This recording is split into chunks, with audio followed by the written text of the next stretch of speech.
নমস্কার। Saturday suspense with জয়ন্তীতে আজ সন্ধ্যায় আপনাদের সবাইকে স্বাগত জানাই। প্রতি শনিবার ঠিক সন্ধ্যা 7টার সময় আমি জয়ন্তী চক্রবর্তী আপনাদের কাছে চলে আসি একটি স্বরচিত নতুন অলৌকিক গল্পের উপহার নিয়ে।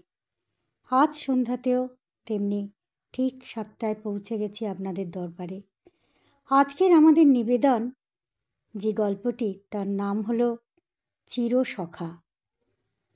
আসুন শুরু করা যাক। না, কোথাও খুঁজে পাওয়া গেল না টমিকে। ও যেখানে যেখানে ঘুরে ফেরে সেই সব জায়গা তন্ন তন্ন করে খুঁজেও তাকে পেলাম না।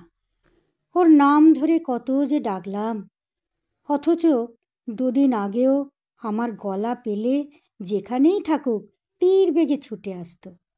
লাফিয়ে ঝাঁপিয়ে গাল চেটে পা চেটে মুখে নানা রকম শব্দ করে সে তার আনন্দের অভিব্যক্তি প্রকাশ করত। আজ কি শুনতেই পাচ্ছে না সে আমার গলা, না শুনেও সাড়া দিচ্ছে না অভিমানে? এক রাশ হতাশা আর ক্লান্তি নিয়ে ধপ করে বসে পড়লাম স্নানের ঘাটের পৈঠাতে। কত যে কথা মনে পড়ে যেতে লাগলো একের পর এক। টমিকে আমরা কেউ খুঁজে পেতে বাড়িতে আনিনি। ও নিজেই চলে এসেছিল একদিন আমার পিছন পিছন। আমার স্কুলের পথে যে জেলে বস্তিটা পড়ে, সেখানে টমি ওর মা আর 6-7টা ভাই বোনের সঙ্গে খেলা করত। মার পিঠ আর খুনসুটি করে করে বড় হতো ওরা। সেদিন বাড়ি ফেরার সময় টিফিন বক্স খুলে এক টুকরো পড়ে থাকা রুটি ওর দিকে ছুঁড়ে দিয়েছিলাম। তারপর আর দেখিনি কি হলো। প্রায় মাইলটাক পথ চলে আসবার পর হঠাৎ কুঁই কুঁই শব্দ শুনে পিছনে ফিরে দেখি টমি এত দূর চলে এসেছে আমার পিছু পিছু। ওই কুকুরছানাটার নাম দিয়েছিলাম টমি। আমি ডেকে বললাম, বাড়ি চলে যা। ও লেজ নাড়তে নাড়তে বলল, যেন বলতে লাগলো, আমি তো আর যাব না। টুকটুক করে লেজ নাড়তে নাড়তে আমার পিছু পিছু চলেই আসতে লাগলো। আমি আরও জোরে বকুনি দিয়ে বললাম, রাস্তায় কত গাড়ি যাচ্ছে, এক্ষুনি চাপা পড়বি তো, যা বাড়ি ফিরে যা। ও আরও জোরে লেজ নাড়াতে নাড়াতে আমার 2 পায়ের ফাঁকে এসে দাঁড়ালো। আমিও দাঁড়িয়ে পড়লাম। এতটুকুন ছানা এখনও মায়ের কোলের মধ্যে ঢুকে অন্যদের সঙ্গে মারপিট করে দুধ খাবার জন্যে। এটাকে এই বড় রাস্তার মাঝখানে ছেড়ে রেখে আমিই বা যাই কি করে? আমায় চিন্তা করতে দেখে বন্ধু হিরু বলল, দে ওটাকে, আমি পুষব। শুনেই আমি রেগে গেলাম। বললাম, কেন? তুই পুষবি কেন? ও তো আমার সঙ্গে সঙ্গে আসছে, আমার পায়ের ফাঁকে ঢুকেছে, আমার দেয়া রুটি খেয়েছিল, তাই ও আমারই পোষ মেনেছে। ও আমার কুকুর, তোকে দেব না। হিরু দাঁত বের করে ভেঙচি কেটে বলল, আমার কুকুর? 2 পা সঙ্গে এলেই অমনি তোমার কুকুর হয়ে গেল না কি? কই, ডাক দে তো দেখি, দূরে গিয়ে কেমন তোর কাছে আসে দেখি। আমিও চ্যালেঞ্জটা নিয়ে নিলাম। সঙ্গে সঙ্গে এক ছুটে সামনে অনেকটা এগিয়ে গেলাম, কিন্তু ডাকতে আর হলো না। এমনিতেই টমি এক ছুটে আমার কাছে গিয়ে পা ঘেঁষে দাঁড়ালো আর পায়ের পাতাটা চাটতে শুরু করে দিল। আমি বীরের মতো হিরুর দিকে তাকিয়ে বললাম, দেখলি আমার পোষা কিনা? হিরু অমনি ওর পকেট থেকে একটা বিস্কুট বের করে ডাকলো, আহ আহ আতু, আয় ভুলু, আমার কাছে আয়, আরও বিস্কুট দেব। কিন্তু টমি এক চুল নড়ল না। আমার আরও কাছ ঘেঁষে দাঁড়িয়ে টুকটুক করে নাড়তে লাগলো ওর ছোট্ট ল্যাজটা। আমি এবার আদর করে ওকে কোলে তুলে নিয়ে হিরুকে বললাম, দেখতে পেলি টমি কার? আর ওকে কখনো ভুলু ফুলু বাজে নাম ধরে ডাকবি না বলে দিলাম। ওর নাম টমি। চল টমি চল, বাড়ি চল। বলে টমিকে কোলে তুলে নিয়ে মাথায় হাত বুলিয়ে দিতেই সে মহানন্দে কুঁই কুঁই করতে করতে আমার হাতটাকেও চাটতে লাগলো। সেদিন বাড়িতেই নিয়ে এলাম ওকে। মা প্রথমে একটু রাগারাগি করলেও শেষ পর্যন্ত আমার জোরাজুরিতে মেনে নিল।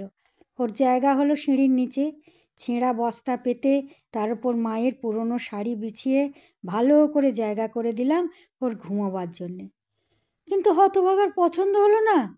সকালে উঠেই দেখি আমি আর দাদা যে ঘরে শুই তার সামনে পাপোশের ওপর কুণ্ডুলি পাকিয়ে শুয়ে আছেন বাবু।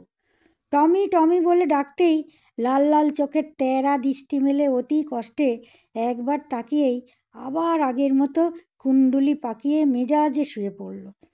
যেন বলল, আহ, বিরক্ত করছো কেন, একটু ঘুমোতে দাও তো বাপু শান্তিতে।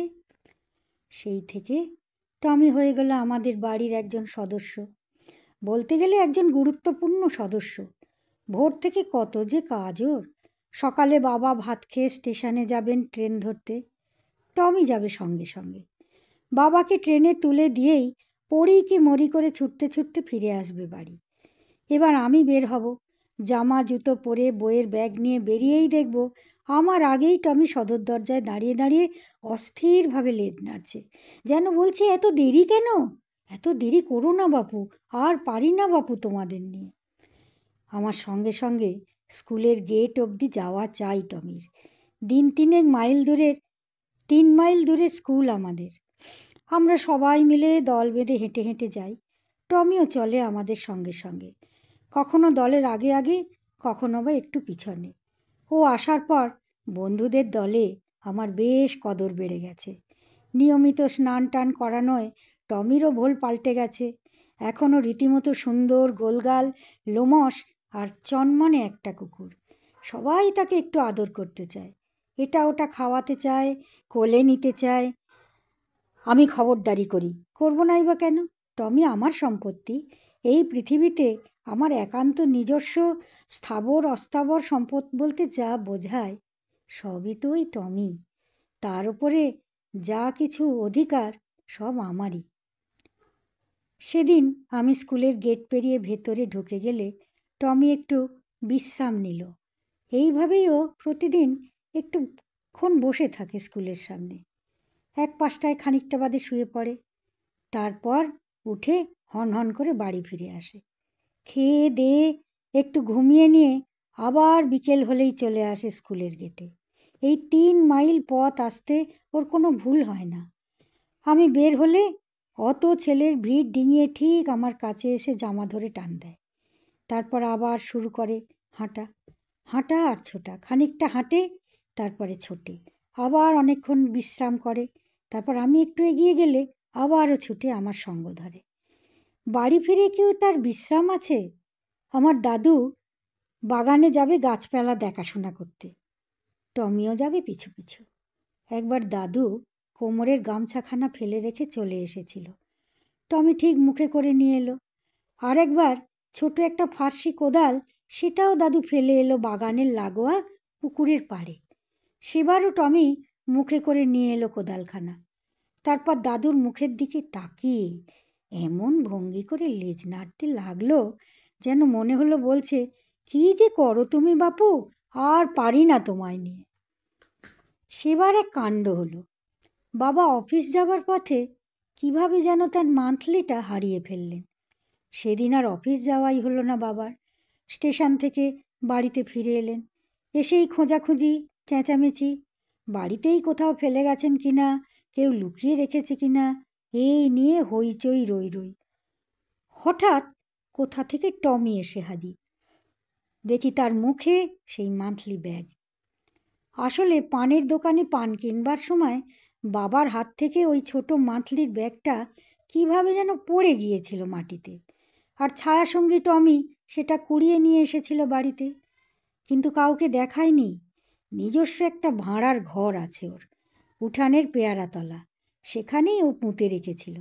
সেখানে ওর যাবতীয় সম্পত্তি সযত্নে মাটি চাপা দিয়ে রেখে দেয়। কেউ হয়তো ভাবতে পারো, একটা কুকুরছানার আবার কি নিজস্ব সম্পত্তি বাপু? আছে আছে, ওরও নিজস্ব সম্পত্তি আছে বই কি। আদরের টমিকে বাড়ির সবাই যে যখনই যা খায় দেয়, কিন্তু সব সময় তো ওর খিদে থাকে না। তাই টমি ওর বাড়তি বিস্কুট, কেক, পাউরুটি ওই পেয়ারা তলায় নিয়ে গিয়ে মাটি খুঁড়ে রেখে আসে। হঠাৎ যখন আবার খিদে পায়, তখন আবার সামনের ডান থাবা দিয়ে খুঁড়ে খুঁড়ে খাবারটা বের করে নিয়ে খায়। তা মান্থলির ছোট ব্যাগটাও টমি তার ওই গুপ্ত ভাণ্ডার থেকে বের করে এনে বাবার পায়ের কাছে ফেলে দিল। তখন তার আদর আর দেখে কি, সেও ল্যাজ নেড়ে নেড়ে হাত পা চেটে অস্থির। সমানে কুঁই কুঁই করে ডেকে সে বুঝিয়ে দিতে লাগলো, তবে বলো এবার, টমি কি কম কাজের? এ হেন আদরের আর করিতকর্মা টমি রাগ করে চলে গেছে বাড়ি ছেড়ে। কোথাও তার চিহ্ন মাত্র নেই। কিন্তু কেন, কি এমন হয়েছিল যে 2 বছরের এত ভালোবাসা, সবার এত আদর, এত বিশ্বাস, সব কিছু পায়ে মারিয়ে চলে গেল সে? এত অভিমান! ঘটনাটা কি ঘটেছিল তাহলে বলি। সেদিন আমাকে স্কুলে পৌঁছে দিয়ে বাড়ি ফিরছিল টমি। আমি ক্লাস করছি দোতলায়, হেড স্যারের অঙ্ক ক্লাস। বেলা তখন 1টা। হঠাৎ কিছু লোকজনের ক্রুদ্ধ চিৎকার আর চেঁচামেচির শব্দ শোনা যেতে লাগলো গেটের কাছ থেকে। ঘাড় ঘুরিয়ে উঁকি মেরে দেখি স্কুলের গেটের সামনে বেশ বড় সড়ো একটা ভিড় জমে গেছে। অনেক লোক রাগে অন্ধ হয়ে চিৎকার করতে করতে স্কুলের ভেতরে ঢোকবার চেষ্টা করছে, কিন্তু দারোয়ান বাহাদুর তালা দিয়ে রেখেছে গেটে। লোকগুলো বাহাদুরের সঙ্গে ধস্তাধস্তি করছে আর চিৎকার করে গালিগালাজ করে চলেছে। দুমাদুম ইট পাটকেল পড়ছে স্কুলের সামনের মাঠের মধ্যে। হেডমাস্টার মশাই ক্লাস ছেড়ে বেরিয়ে এলেন, তার পিছন পিছন আমরাও। দোতলার বারান্দা থেকে ঝুঁকে নিচে তাকিয়েই আমার তো মাথা ঘুরে গেল। এই কী কাণ্ড করেছে টমি! ওর মুখে দেখি একটা মুরগি, ফোঁটা ফোঁটা রক্ত পড়ে চলেছে টমির মুখ থেকে। বুঝতে পারলাম স্কুলে আসার পথে পড়ে যে জেলে বস্তিখানা, ওখান থেকেই মুরগিটাকে শিকার করে টমি সোজা স্কুলে চলে এসছে, আর আমাকে দেখিয়ে বাহাদুরি চাইবে বলে। ওর পিছু পিছু তাড়া করে এসেছে জেলে পাড়ার লোক, তাই ভয় পেয়ে লাফিয়ে পাঁচিল ডিঙিয়ে ও ঢুকে পড়েছে একেবারে স্কুল কম্পাউন্ডের মধ্যে। তাকিয়ে দেখলাম ওর ভয়ার্ত দুটো চোখ তখন ব্যাকুলভাবে চারিদিকে আমাকেই খুঁজে বেড়াচ্ছে। ততক্ষণে হেড স্যার চলে গেছেন গেটের কাছে, আরও কয়েকজন স্যার পৌঁছে গেছেন তার কাছাকাছি। জেলে পাড়ার মুরব্বীদের সঙ্গে অনেকক্ষণ ধরে কথাবার্তা চলল স্যারেদের। শেষ পর্যন্ত মোটা টাকা জরিমানা দিয়ে তবে মারমুখী লোকগুলিকে ফেরানো গেল। আর যাবার সময় লোকগুলো বলে গেল, আবার এরকম ঘটনা যদি ঘটে তবে তারা দেখে নেবে। সেদিন আমি বাড়ি ফিরলাম যথাসময়। পিছন পিছন যথারীতি টমিও ফিরল। ওর মুখ থেকে আগেই মরা মুরগিটা কেড়ে নিয়ে স্কুলের দারোয়ান বাহাদুর ছুঁড়ে ফেলে দিয়েছিল জেলেদের দিকে। টমি বোধহয় কিছুটা বুঝতে পেরেছিল। ওর ছোট ছোট কালো চোখে অপরাধীর দৃষ্টি দেখেছিলাম আমি। বোধহয় অনুতপ্ত হয়ে ক্ষমা চাইছিল। আমি বাড়ি ফিরে কাউকে কিছু না বললেও খবর কিন্তু পৌঁছতে দেরি হলো না। আমাদের পাড়ার অনেকেই পড়তো ওই স্কুলে। তাদের মুখেই খবরটা বেশ পল্লবিত আকারে পৌঁছল আমাদের বাড়িতে। কিছুক্ষণ পর সন্ধে নাগাদ স্কুলের পিয়ন এলো আমাদের বাড়ি। বাবা তখন সবেমাত্র বাড়ি ফিরেছেন। পিয়ন বাবার হাতে ধরিয়ে দিল হেড স্যারের লেখা চিঠিখানা। বেচারা টমি অন্যান্য দিনের মতো সেদিনও সে বাবার পায়ে কাছে বসে আনন্দে আত্মহারা হয়ে বাবার পায়ের ফাঁকে গলে গলে ল্যাজ বুলিয়ে পা চেটে নানাভাবে তার আনন্দ প্রকাশ করে চলেছে। হেড স্যারের চিঠিটা পড়তে পড়তে বাবার মুখ রাগে টকটকে লাল হয়ে উঠল। চিঠিখানা ভাঁজ করে পকেটে রাখতে রাখতে বাবা সজোরে একটা লাথি কষিয়ে দিলেন টমির ওপর। লাথিটা পড়ল গিয়ে ঠিক টমির মুখে। হঠাৎ এই রকম আকস্মিক আঘাতে চিৎকার করে কোঁকে উঠল টমি। বাবা যে ওকে এইভাবে লাথি মারতে পারেন তা যেন ওর অতি বড় দুঃস্বপ্নেও কোনো দিন দেখেনি। সে কুঁই কুঁই করে কাঁদতে কাঁদতে লেজ গুটিয়ে আবার বাবার কাছে এলো। আবার এক লাথি। এবার লাথিটা পড়ল টমির পেটে। ছিটকে দূরে সরে গিয়ে কীরকম একটা অবাক করা ফ্যাল ফ্যাল চোখে তাকিয়ে রইল সে বাবার দিকে। তারপরেই লুটিয়ে পড়ল মাটিতে। বোধহয় ভীষণ যন্ত্রণা হচ্ছিল ওর। আমার খুব ইচ্ছা করছিল ওর কাছে গিয়ে ওর গায়ে মাথায় একটু হাত বুলিয়ে দিই, কিন্তু বাবার ওই ভীষণ মূর্তি দেখে আমার আর সাহস হলো না। বাবা বলতে লাগলেন, জানোয়ার, জানোয়ারই থাকে, যা বেরো, বেরো এখান থেকে, বেঈমান নেমো খারাম কোথাকার, দূর হয়ে যা একেবারে, আর কখনো যেন তোর মুখ না দেখতে হয় আমায়। এই বলে উঠোনের তার থেকে গামছাটা টেনে নিয়ে পুকুর ঘাটে চলে গেলেন গা ধুতে। টমিও বেরিয়ে এলো নিঃশব্দে বাবার পিছন পিছন। বাইরে অন্ধকারে কোথায় যে কোন দিকে সে গেল আমরা কেউ দেখতে পেলাম না। আমি ভাবলাম রাগটা একটু পড়ুক বাবার, তারপর না হয় টমিকে গিয়ে খুঁজে নিয়ে আসবো। দাদা বলল, খিদে পেলে দেখিস ঠিক নিজে থেকেই বাড়ি ফিরে আসবে তোর টমি। কিন্তু রাত গেল, দিন গেল, পরের দিনও গেল, টমি আর এলো না। একটা একটা করে 7-7টা দিন চলে গেল। এর মধ্যে সারা পাড়া, সারা গ্রাম তন্ন তন্ন করে খুঁজলাম আমি টমিকে। টমির কোনো সন্ধান পাওয়া গেল না। রোজ স্কুলে যাবার পথে জেলে পাড়ার মধ্যে দিয়ে যাবার সময় চারিদিকে তাকাতে তাকাতে যাই, যদি তাকে দেখতে পাই। ডাকি গলা চড়িয়ে, টমি, টমি, আতু, আহ আহ আহ আতু, টমি। কেউ আসে না। স্কুল থেকে বাড়ি ফিরে আসি বিষণ্ণ মনে। বাবাও সেদিন থেকে কেমন যেন চুপচাপ হয়ে গেছেন। আর টমির সেই পেয়ারা তলাটার দিকে তাকিয়ে তাকিয়ে দীর্ঘশ্বাস ফেলেন বাবা লুকিয়ে। মাও ভাত খাবার থালাটা রোজ ধুয়ে ধুয়ে তুলে রাখতে রাখতে বলেন, কোথায় যে গেল টমিটা। সেদিন ছিল সোমবার। সকালে স্কুল যাচ্ছি দল বেঁধে। হঠাৎ পিচ রাস্তার পাশ থেকে একটা বোটকা দুর্গন্ধ ভেসে এলো। চারিদিকে তাকিয়ে দেখি ডান পাশে একটা মরা কুকুর পড়ে আছে। পেটের ওপর দিয়ে বাস বা লরির ভারী চাকা চলে যাওয়ায় একদম চিঁড়ে চ্যাপ্টা হয়ে গেছে দেহটা, কিন্তু মুখখানা তখনও ঠিক আছে। নাকে রুমাল চাপা দিয়ে আমি একটু কাছে এগিয়ে গেলাম। দেখলাম ওর কপালে বড় লাল সিঁদুরের একটা টিপ। মা অশোক ষষ্ঠীর দিন স্নান করিয়ে টমির কপালে পরিয়ে দিয়েছিল ওই টিপ। ঠাকুরের পায়ের ফুল আঁচলে বেঁধে ছুঁইয়ে দিয়েছিল ওর মাথায়। 2-3 দিন ভালো করে খেতে পারলাম না আমি।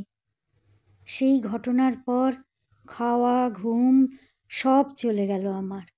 সকাল সন্ধে পড়তে বসেছি বই নিয়ে, কিন্তু কোনো পড়াই তৈরি করতে পারছি না। আহত টমির সরল দুটো চোখের হতভম্ব করুণ দৃষ্টি বারবার মনে পড়ে যাচ্ছিল।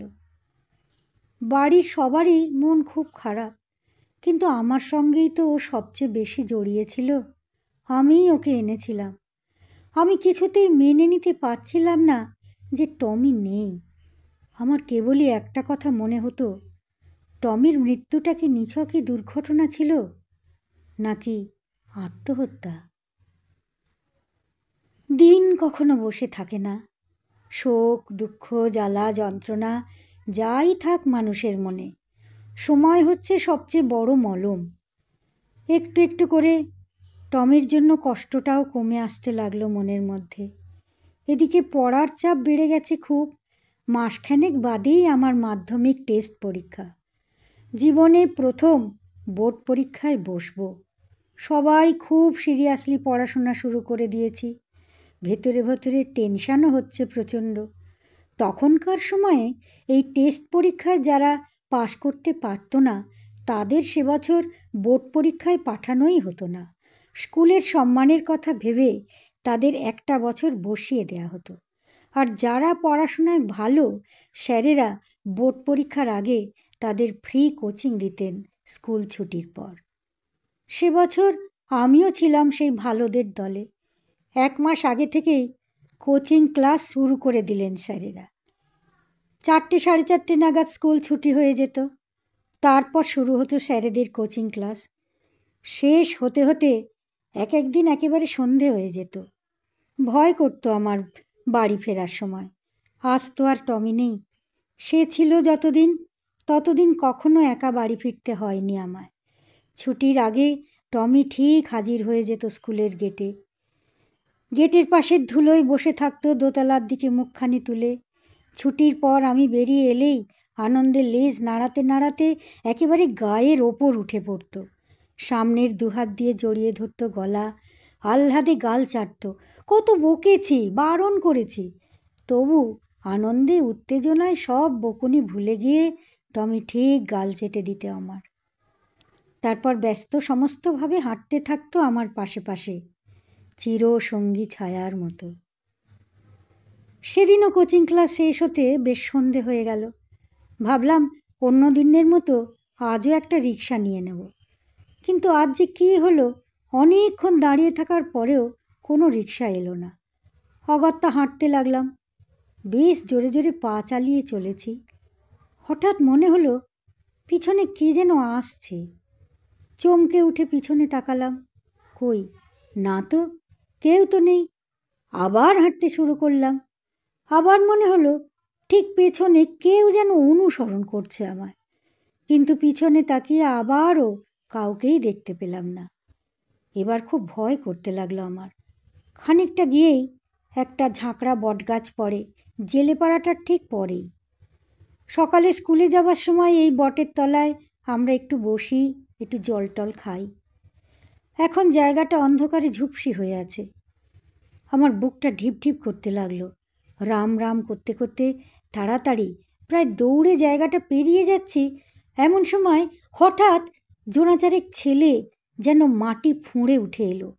ওরা সবাই মিলে চারদিক থেকে ঘিরে ধরল আমায়। ঠক ঠক করে কাঁপতে লাগলাম আমি। চেষ্টা করলাম চিৎকার করতে, কিন্তু গলা দিয়ে কোনো স্বর বের হলো না। আমি হাত জোড় করে বললাম, ছেড়ে দাও আমায়। ওরা হো হো করে পিশাচের মতো হেসে উঠল।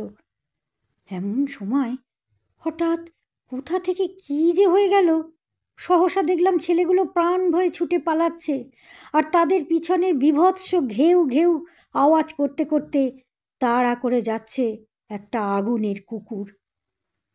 হ্যাঁ, আগুনেরই কুকুর। তোমরা বলবে, কুকুর কি আর আগুনের হয়? কিন্তু আমি স্পষ্ট দেখেছিলাম, কালো রঙের ছোটোখাটো সেই কুকুরটার সমস্ত শরীর দিয়ে ঠিকরে বেরুচ্ছে রাশি রাশি আগুনের ফুলকি। ছেলেগুলো কি দেখেছিল কে জানে, তারস্বরে বাঁচাও বাঁচাও বলে চিৎকার করতে করতে দিক বিদিক জ্ঞান শূন্য হয়ে তারা ছুটতে লাগলো। সামনে ছিল একটা বড় পানা পুকুর। সেই শীতের সন্ধ্যায় তারা প্রাণ ভয়ে লাফিয়ে পড়ল সেই পানা পুকুরের মধ্যে। আগুনের কুকুরটা চ্যালেঞ্জের ভঙ্গিতে সেই পুকুরের পাড়ে গিয়ে দাঁড়ালো। তারপর বীভৎস চিৎকার করতে লাগলো, ঘেউ ঘেউ ঘেউ ঘেউ করে। সেই চিৎকার শুনে আশপাশের জেলে ঝুপড়ি থেকে লোকজন সমস্ত ছুটে এলো। ছেলেগুলোকে গলা অবধি জলে দাঁড়িয়ে থাকতে দেখে তারা তো অবাক, আর ছেলেগুলো তখন রীতিমতো কাঁপছে, চোখে তাদের আতঙ্ক। ততক্ষণ আমিও কাছাকাছি পৌঁছে গেছি। লোকজনদেরকে সমস্ত কিছু বললাম আমি। তারা বলল, হ্যাঁ হ্যাঁ, কুকুরের চিৎকার তো আমরাও শুনেছি, কিন্তু কই, কোথায় গেল কুকুরটা? সত্যিই তো, কোথায় গেল? আমিও তো কোথাও তাকে দেখতে পাচ্ছি না। গাঁয়ের লোকজন চলে আসতেই কোথায় যেন অদৃশ্য হয়ে গেছে কুকুরটা, যেন হঠাৎই বাতাসে মিলিয়ে গেছে সে। সেদিন সেই ঝুপড়ির লোকজনরাই আমাকে একেবারে বাড়ি পর্যন্ত পৌঁছিয়ে দিয়ে গেল। বাকি পথটুকু একটাও কথা বলিনি আমি, বলতে পারিনি। চোখের জলে বুক ভেসে যাচ্ছিল আমার। টমি, তুই এসেছিলি? আমি ঠিক জানি এ তুই ছাড়া আর কেউ নয়। তুই এসেছিলি আমাকে বাঁচাতে। তুই যে নেমোখারাম নয়, তুই যে আমার চিরসাথী, সেটা তুই দেখিয়ে দিয়ে গেলি টমি। কিন্তু এত কাছে এসে তবু একবারও আমার সামনে এলি না। এত তোর অভিমান টমি, এত অভিমান। আমার গল্পটি এখানেই শেষ হলো।